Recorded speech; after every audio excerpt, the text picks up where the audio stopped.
The 2014 Cowboy football season proved to be a roller coaster of emotion.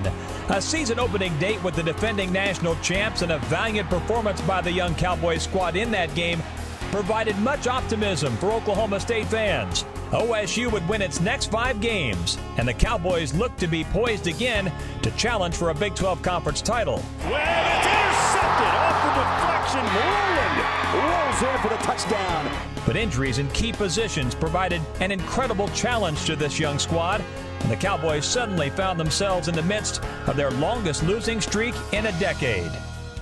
But these Cowboys would not go down quietly. With a fresh face at quarterback and key members returning and inserted on the offensive line, the team found their footing and ended the season on a high note against their arch rivals. Rogan hits it. Oklahoma State saves its season. A bowl game victory capped the season and provided the Cowboys with their 9th consecutive winning campaign. Now the 2015 season looms ahead, and Oklahoma State looks to return to the Big 12 title hunt.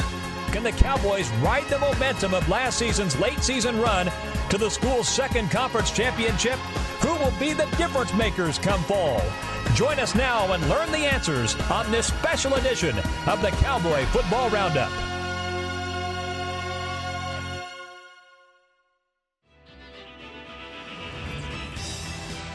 And welcome to a special edition of the Cowboy Football Roundup. OSU seeking in 2015 a 10th consecutive bowl appearance, and there's every reason to think that'll happen because the Cowboys have in the range of 90% of their starters back from last year's squad that won the Cactus Bowl. And Coach Gundy, great to have a chance to visit and catch up. And first, as we think about spring football, what things maybe were different this spring compared to last? The maturity of our team was different. We had a number of guys last year. I think it was 21 freshmen or redshirt freshmen that played. And so all those guys are back in spring ball. We had named a starter at the quarterback with Mason. And we have a lot of depth. We hadn't had that in a number of years other than the offensive line position. We're improved at that position, but we don't have a lot of depth. But on defense, there's a lot of depth. And so we had a great spring, and it was good to be out there with those guys that had experience playing in games last fall. You've also made some significant additions, including some junior college transfers and 4-year transfers that have come in. Well, we've been very pleased with those players. Mote's done a really good job. Burton's done a good job. Victor Salakos has had a really good start. And so those guys have helped us. And you roll the dice sometimes at those positions. You're not really sure, or with transfers, exactly what you're going to get. But they've done a good job of implementing themselves into our program. And our players have done a really nice job of embracing them and making them feel at home. If you had to pick one area on your football team where you feel like you're considerably better coming out of spring than maybe you anticipated going into it, what would you say? I think in the secondary. I really like the strides that Ramon's made. I like where Lampkin is. Obviously, Kevin Peterson's a veteran player. Curry's given us a little support there. Mike Tavius is back. There's some experience at his position. And then with the safeties, Flowers and Stearns and Dillon, Harding, there's a number of those guys. Derek Robertson's had a good spring. We've got more depth, and I think we've benefited quite a bit from the spring at those positions. Stay with us when we come back. One of the topics we'll cover, the Cowboy quarterback position. J.W. Walsh back from injury, and the starter, Mason Rudolph, who electrified Oklahoma State fans with his performance in the last 3 games a year ago. Stay with us. More coming up on this special edition of the Cowboy Football Roundup after this.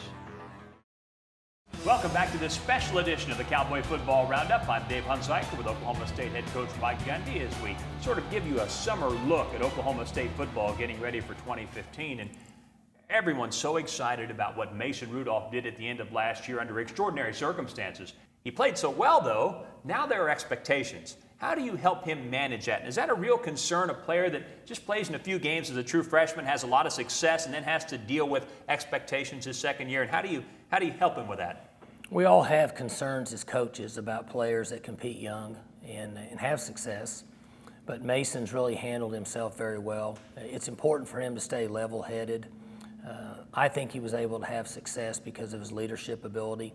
The players rallied around him. He showed some signs of toughness. And we talked to him about it. We communicate that people outside the program, they're going to tell you how good you are, but you've really only played in 3 games. You're just going to be a sophomore, and you have a long ways to go, which is true. But we're comfortable that he's done exactly what we've asked him up to this point. Certainly Mason Rudolph, an example as to just how young Oklahoma State was a year ago. But if there's one thing that seems to be true, if you look at teams that win the Big 12, especially those that really have a chance at maybe playing for a national championship, and it was true of your team in 2011, they've got high-level NFL players. For example, on your 2011 conference championship team that won the Big 12, you had 3 first-round draft picks, Brandon Whedon, Justin Blackmon, Justin Gilbert. How important is it to have those types of high-level players if you're going to compete for a conference championship? And who do you see maybe on this team? These guys are young, obviously, so there's still some uncertainty about how they'll progress. But who do you see on this team that might fit that bill? Well, we think Emmanuel Ogbah's got a chance. He looked at coming out early, decided to come back, and so we're excited about him. If he continues to work and grow, he'll have that opportunity. We have a number of young players that are on the offensive side of the ball. Brandon Shepard at some point could play at the next level if he continues to work hard. It's really early for Victor Sulaco, but he is 6'6", he is 350 pounds, got a couple years left. On defense, Kevin Peterson's got some experience and runs well. Ryan Simmons runs well. Jimmy Bean, if he develops and grows some more. So there's a number of players. But you're right, coaching can take you so far, but then you have to have really high-level quality players that have the potential of playing in the NFL that can decide those games when players just have to make plays at certain points during your season. When we come back, another storyline in the offseason. 4 new members of the Oklahoma State coaching staff, and we give you a chance to meet that new foursome when we continue after this.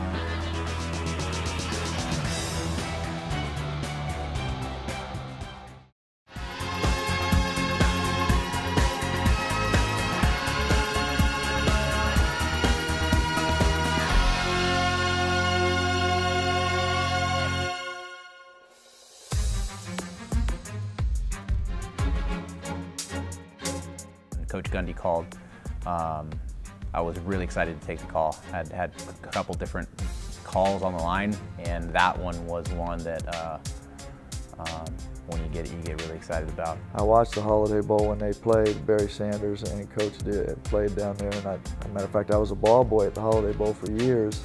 So that's why I, first got kind of initiated Oklahoma State, and then obviously the great years they've had.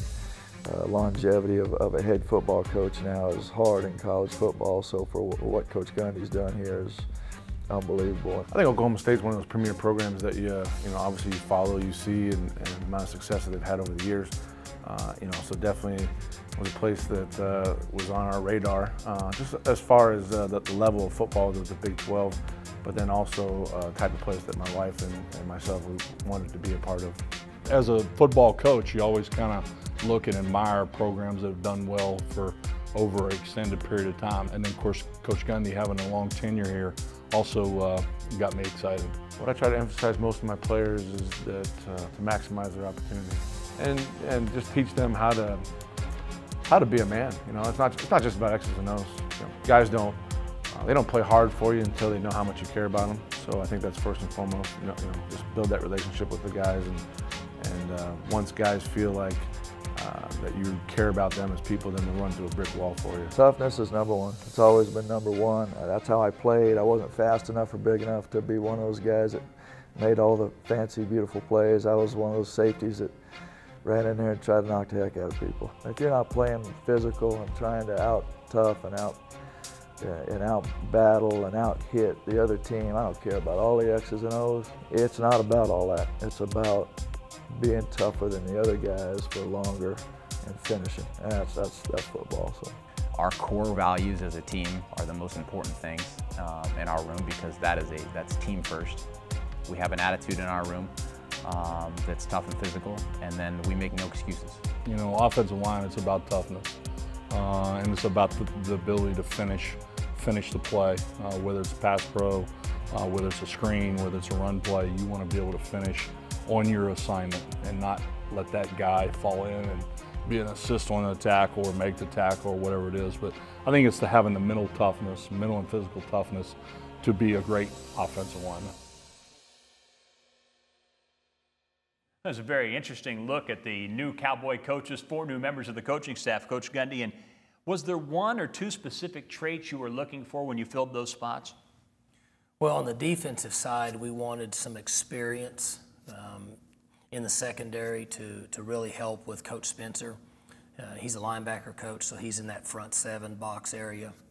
And so when we brought Dan in, he had been a coordinator on both sides of the ball and has been coaching for 30 years. And he gave us a lot, and we've seen it in spring with some experience back there in the secondary.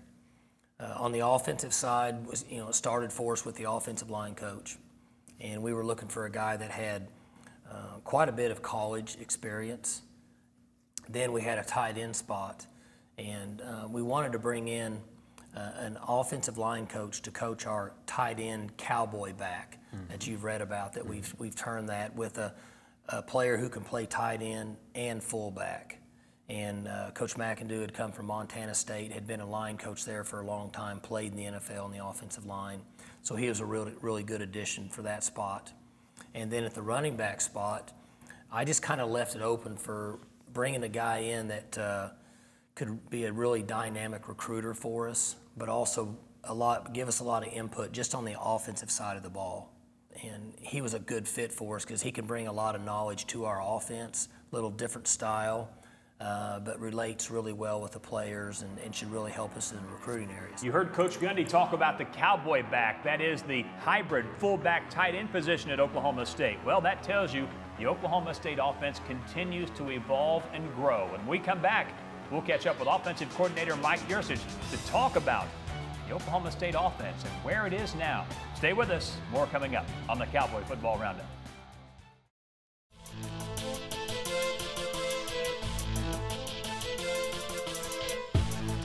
The Cowboy backs for us are a hybrid between a fullback and a tight end. We're going to ask them to do a multitude of things, whether it be pass protection, run blocking, and route running as well. From day one, I think Coach Gundy just said, look, we want to build identity here. You know, we want that group to really be able to hang our hat on them. And so that's the message that I've been preaching with the group is that, you know, the more plays they want to give us, we'll take every play. We'll take them all. And so we just want the group to be really versatile and just be multifaceted. And I think we were establishing that this spring. They're a hardworking group. They want to play well. They want to do well. And one of the things that we've done is we've created this position called a Cowboy back. It's kind of that hybrid super back. You know, he does everything. He's going to be an inline guy, a wing guy, a backfield guy, split out. And really, right now, we're asking all of our guys to be able to play that position. And I think that's going to be a lot of fun to be able to recruit a guy like that. It adds a whole different element to the offense. You have to develop your schemes around your personnel strengths, and I think that's what we've done.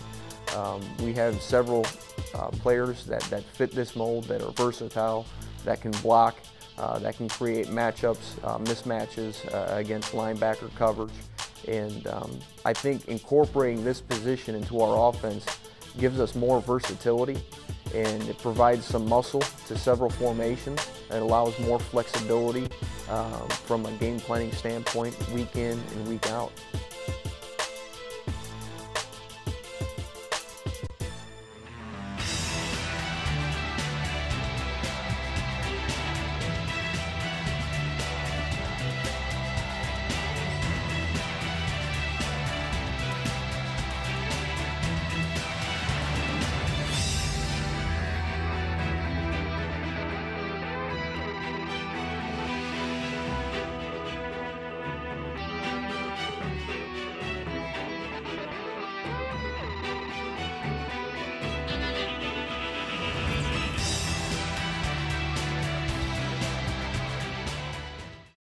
We're back for final time with Oklahoma State head coach Mike Gundy as we talk Oklahoma State football on this special edition of the Cowboy Football Roundup. And very simply, as you think ahead to the fall and think about the 2015 regular season, what areas do you feel like maybe need to jump up just a little bit, or what things maybe perhaps need to happen for your team to maximize its success? I feel really good about our defense. We lost Castleman and we lost Ofa, so we're relatively inexperienced to a certain degree at the defensive tackle position. We have good players there. If they do a good job of really holding those gaps, allowing the defensive ends where we are experienced to be more active. So if those tackles can play well, then we should be really good on defense, in my opinion. Offensively, we've matured some in the offensive line. We're still not as deep as what we need to be, but we do have some experience compared to last year. That'll be a position we need to stay healthy. It's just difficult to throw young guys in there. I think we're a full year away, another recruiting class away from developing our offensive line where it was 3 years ago. But we're a little better than we were last year, and we're going to be have a little more depth than we did last year. We've got all of our receivers back for the most part. Our running backs had a good spring. We challenged Rennie Childs, and I was proud of the way he competed in the spring. He improved. Raymond Taylor made some plays. Todd Mays was making some plays. He sprained his knee, and so he missed the last 6 practices. We'll have to catch him up in the fall. And then Chris Carson's coming in from junior college. We need him to come in and pick up the system fast, and we need to hand the ball to him and let him touch it 15, 20 times a game. Of course, we all know about the quarterback position. We're thrilled with what Mason's doing, and JW had a great spring. And then with the Cowboy back, Seaton didn't go through the spring. He was a veteran player that we rested some, but with the other guys around him, Jarwin's making some plays, and we have a little bit of experience there. I think we'll be better at kicker with Ben coming back. He's going to be experienced. He may be able to pick up some of the kickoff duties. And then I think that we'll be a better punt placement team with Zach or Hockett. Those guys really had good springs in punting the ball. And, of course, Hockett was doing some kickoff for us. So we're a much more experienced team. We're a fast football team. And I like the attitude and the approach of our team. And so we just need everything to function and need to have a great summer. And it should be a lot of fun for the Cowboys this fall. Certainly should be. Should be a lot of fun for the fans as well, as Oklahoma State gets it started on Thursday, September 3rd at Central Michigan. For head coach Mike Gundy and our entire crew, we will see you soon. Thanks for watching the Cowboy Football Roundup.